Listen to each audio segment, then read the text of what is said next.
Hey guys, I hope you're all doing well. Welcome to another video. For today's video, I'm going to talk about how you can be able to fix Shopify store unavailable.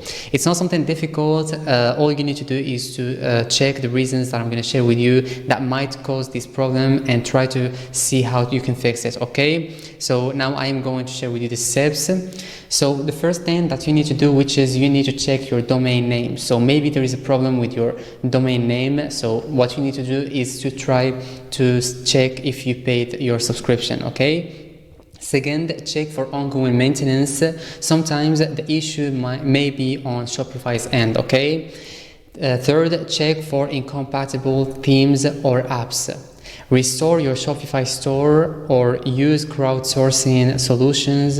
Use Shopify test mode, and if there is no problem with what I said right now, what you need to do is to go directly and contact Shopify support, okay? Because maybe there is a problem that you don't know about, so you need to go and contact them so they can help you and guide you in order to fix that problem. So this was the video, guys. This is how you can be able to fix Shopify store unavailable. I hope this video was helpful to you. If it was, don't forget to like, subscribe to the channel, and turn on the notification bell so you don't miss any video I post in future, and see you in the next video. Thanks for watching.